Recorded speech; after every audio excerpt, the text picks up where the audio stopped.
Hello students, मैं हूं तमन्ना और हम देख रहे हैं second lesson of science 2 life process in living organisms part 1। बच्चों, वैसे ये लेसन है बड़ा ही आसान, लेकिन इसमें शुरू के कुछ ऐसे कंसेप्ट्स हैं जिन्हें हमें बहुत ही ध्यान से स्टडी करना होगा, तभी वो समझ में आने वाले हैं। मैंने इसे आपको नोट्स के साथ एक्सप्लेन किया है, तो यहाँ पे आपके पास रेडीली आंसर्स भी है जो आप एग्ज़ाम के लिए लर्न कर सकते हो। सबसे पहले समझते हैं levels of respiration in living organisms. Respiration, आप में से हर किसी ने सोचा होगा हमें तो रेस्पिरेशन के बारे में पता है।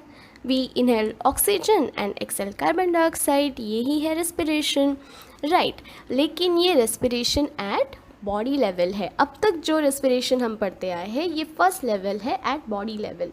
यहाँ पर आप देख सकते हो the exchange of respiratory gases such as oxygen and carbon dioxide between body and surrounding is called respiration at body level. Very good. But second level है सेलुलर रेस्पिरेशन। सेलुलर रेस्पिरेशन क्या है? हमारी बॉडी का जो सबसे smallest part है, यानी हमारी बॉडी जिससे बनी है, वो है सेल। ये इस लेवल पे जो रेस्पिरेशन होता है वो सेलुलर रेस्पिरेशन। अब ये एग्जैक्टली क्या होता है वो पहले समझते हैं। हमारी बॉडी को, किसी भी लिविंग ऑर्गेनिज्म को कोई भी काम करने के लिए एनर्जी की ज़रूरत होती है, और ये एनर्जी हमें कहाँ से मिलती है? वॉट एवर वी ईट, जो कुछ भी हम खाते हैं, जो कुछ भी हम कंज्यूम करते हैं, उससे हमारी बॉडी को एनर्जी मिलती है। बहुत सारे फूड कंपोनेंट्स है, कार्बोहाइड्रेट, फैट्स, लिपिड्स, प्रोटीन्स। तो इनमें से भी जो कार्बोहाइड्रेट्स है उसका मेनली यूज़ किया जाता है फॉर द एनर्जी प्रोडक्शन। ये एनर्जी हमारे सेल में स्टोर होती है, और इसे स्टोर करने के लिए सेल के पास एक स्पेशल काइंड ऑफ मॉलिक्यूल होता है, वो है एटीपी। एटीपी में ये एनर्जी स्टोर होती है, और जैसे जैसे ज़रूरत पड़ती है वैसे वैसे सेल क्या करता है, इस एनर्जी मॉलिक्यूल से एनर्जी रिलीज़ करता है। मतलब हम कह सकते हैं कि एटीपी ये एनर्जी करेंसी है सेल की। दैट मीन्स जैसे जैसे ज़रूरत पड़ती है वैसे वैसे सेल इस एनर्जी करेंसी को खर्च करता है। ये प्रोसेस कैसे होती है ये आगे हम समझने वाले हैं बच्चों। फ़िलहाल सिर्फ ये सेलुलर रेस्पिरेशन का नोट है, उस पर फोकस करते हैं। फॉर दिस पर्पज़, यानी इस काम के लिए ये एनर्जी जो डिराइव करने की जो प्रोसेस है, या फूड कंपोनेंट से जो एनर्जी प्रोड्यूस करने की जो प्रोसेस है, इस क्या होता है, एक ग्लूकोज जो एक तरह का कार्बोहाइड्रेट है वो स्टेप बाय स्टेप ऑक्सीडाइज्ड होता है, और इसी को कहते हैं cellular respiration. So this is the note, ये आप पूरा सेलुलर रेस्पिरेशन के लिए कर सकते हो। So in short we can say that the oxidation of glucose, which is a type of carbohydrate, is to be oxidized step by step for the process of energy production. This is called as cellular respiration. अब बच्चों इसके भी दो type हैं। एक है aerobic respiration जिसमें oxygen involve होता है, और दूसरा है एनारोबिक रेस्पिरेशन जो ऑक्सीजन के अब्सेंस में होता है। Now let's understand the process of energy production. बच्चों यहाँ पर मैंने आप लोगों के लिए इस प्रोसेस का एक मेमोरी मैप दिया है, ताकि ये जो दोनों आंसर्स है एरोबिक रेस्पिरेशन और एनारोबिक रेस्पिरेशंस के, वो आपको याद रखने में आसानी होगी, तो आप इसका स्क्रीनशॉट ले सकते हो। एरोबिक रेस्पिरेशन में एनर्जी प्रोडक्शन के लिए सेलुलर रेस्पिरेशन परफॉर्म होता है ऑक्सीजन के प्रेजेंस में। To obtain energy, cellular respiration is performed in the presence of oxygen. कुछ ऐसे बैक्टीरिया है, कुछ ऐसे ऑर्गेनिजम्स है जो सर्वाइव नहीं कर सकते ऑक्सीजन के प्रेजेंस में, तो वो बैक्टीरिया या ये ऑर्गेनिजम्स एनर्जी प्रोडक्शन के लिए एनारोबिक रेस्पिरेशन परफॉर्म करते हैं। क्योंकि हमें पता है एनारोबिक रेस्पिरेशन क्या है, is the cellular respiration for energy production in the absence of oxygen.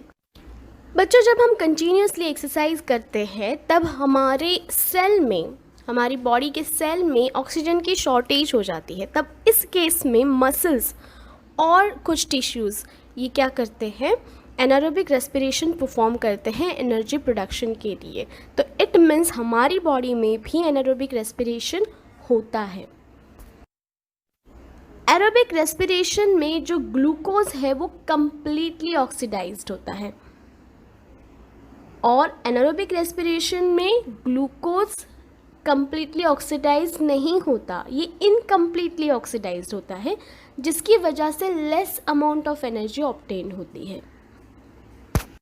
Aerobic respiration में ग्लूकोज का ऑक्सीडेशन 3 स्टेप्स में होता है, वेरएज एनारोबिक रेस्पिरेशन में ग्लूकोज का ऑक्सीडेशन 2 स्टेप्स में होता है। एरोबिक रेस्पिरेशन में ऑक्सीडेशन ऑफ ग्लूकोज में एनर्जी मॉलिक्यूल्स के साथ साथ CO2 और H2O भी प्रोड्यूस होते हैं, कार्बन डाइऑक्साइड और वाटर मॉलिक्यूल्स भी प्रोड्यूस होते हैं।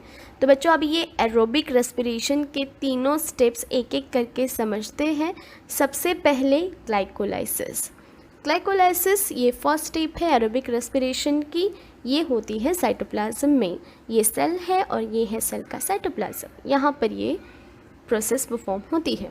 Glucose is completely oxidised here. इस प्रोसेस में ग्लूकोज कम्प्लीटली ऑक्सीडाइज्ड होता है और इसमें पायरुविक एसिड के 2 मॉलिक्यूल्स, याद रखिए जब भी कार्बोहाइड्रेट ऑक्सीडाइज्ड होगा वो पायरुविक एसिड में कन्वर्ट होगा। सो इस पायरुविक एसिड के 2 molecules ATP which is energy molecules, NADH2 और वाटर के 2 मॉलिक्यूल्स फॉर्म होंगे। What is NADH2? यहाँ पे इसका फुल फॉर्म देखिए, निकोटिनामाइड एडेनिन डीन्यूक्लियोटाइड। यहाँ पे फ्लेविन एडेनिन डीन्यूक्लियोटाइड भी है। ये दोनों भी एंजाइम्स हैं जो सेल्स में फॉर्म होते हैं और सेलुलर रेस्पिरेशन में यूज़ होते हैं। इसके बाद ये जो पायरुविक एसिड के मॉलिक्यूल्स फॉर्म हुए थे ये कन्वर्ट हो जाते हैं एसिटाइल कोएंजाइम ए में, एज इट नेम इंडिकेट्स। ये भी एक तरह का एंजाइम है।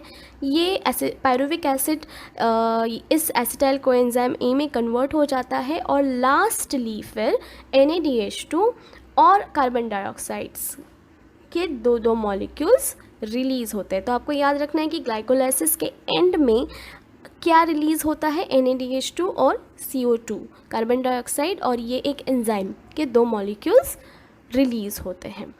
अब ये आगे जाएगा क्रेब्स साइकिल में। ये होता है माइटोकॉन्ड्रिया में। माइटोकॉन्ड्रिया में ये क्रेब्स साइकिल परफॉर्म होता है। अब देखिए यहाँ पर जो एसिटाइल कोएंजाइम ए इस प्रोसेस में ग्लाइकोलाइसिस में पायरुविक एसिड से कन्वर्ट हुआ था, वो यहाँ पर आने के बाद एसिटाइल पार्ट यहाँ पर कम्प्लीटली ऑक्सीडाइज्ड होगा और फिर क्रेब्स साइकिल में carbon dioxide, CO2, H2O, NADH2 और FADH2 ये मॉलिक्यूल्स डिराइव होंगे। तो मतलब क्रेब्स साइकिल में एंड में क्या रिलीज़ हो रहा है यहाँ पर, FADH2, NADH2 और CO2 और H2O, जैसे कि कहाँ है ऊपर ही कि कार्बन डाइऑक्साइड और वाटर ये दोनों एनर्जी के साथ रिलीज़ होते हैं। तो पहले वाले में भी देखिए CO2 रिलीज़ हुआ है ग्लाइकोलाइसिस में और दूसरे वाले में भी CO2 और H2O मिला है। मतलब कार्बन डाइऑक्साइड और वाटर के मॉलिक्यूल्स दोनों स्टेप्स के एंड में रिलीज़ हो रहे हैं। अब ये जो NADH2, FADH2 इनका क्या होगा, ये जाएंगे इलेक्ट्रॉन ट्रांसफ़र चेन में और ये परफॉर्म होता है माइटोकॉन्ड्रिया में। यहाँ पर ये जो NADH2 और FADH2 प्रीवियस स्टेप्स में फॉर्म हुए थे ये अब आगे इस प्रोसेस में पार्टिसिपेट करेंगे और इससे NADH2 से ATP के 3 मॉलिक्यूल्स और FADH2 से ATP के 2 मॉलिक्यूल्स फॉर्म होंगे विच इज़ एनर्जी। तो इसका मतलब इस एरोबिक रेस्पिरेशन की पूरी प्रोसेस में एनर्जी, CO2 और H2O के मॉलिक्यूल्स प्रोड्यूस होते हैं। अब देखते हैं एनारोबिक रेस्पिरेशन। जैसे कि मैंने कहा है 2 स्टेप्स होते हैं, एक ग्लाइकोलाइसिस और दूसरी स्टेप है फर्मेंटेशन। ग्लाइकोलाइसिस यहाँ पे क्या होता है, ये यहाँ पर सेम प्रोसेस है लेकिन ये without oxygen. So glycolysis occurs without oxygen here and pyruvic acid is formed as the glucose is carbohydrate और वो ऑक्सीडाइज्ड होता है तो पायरुविक एसिड बनता है। अब ये पायरुविक एसिड दूसरे ऑर्गेनिक एसिड्स अल्कोहल या अल्कोहल में कन्वर्ट होता है कुछ एंजाइम्स की मदद से। In the process of fermentation. मतलब ग्लाइकोलाइसिस के बाद जो फर्मेंटेशन प्रोसेस है, यहाँ पर ये पायरुविक एसिड जो ग्लाइकोलाइसिस में बना था वो दूसरे ऑर्गेनिक एसिड्स या अल्कोहल में कन्वर्ट होता है, और ये प्रोसेस है फर्मेंटेशन की, जिसकी वजह से आगे जाकर अल्कोहल बेस्ड लैक्टिक एसिड्स या एरिथ्रोसाइट्स या मसल सेल्स बनते हैं। और बच्चों ये फर्मेंटेशन का यूज़ भी होता है डिफरेंट प्रोडक्ट्स जैसे कि विनेगर, विटामिन्स एक्सेट्रा, ये इस प्रोसेस की मदद से बनते हैं। तो आप लोगों को ये चार्ट आई एम श्योर बहुत यूज़फुल रहेगा। इसमें आपको कंप्लीट आंसर मिल जाएगा what is aerobic respiration and what is anaerobic respiration. Okay, thank you so much to watch this video. अगले वीडियो में हम इससे रिलेटेड और ज़्यादा इन्फॉर्मेशन देखेंगे बच्चों, सो स्टे ट्यून्ड।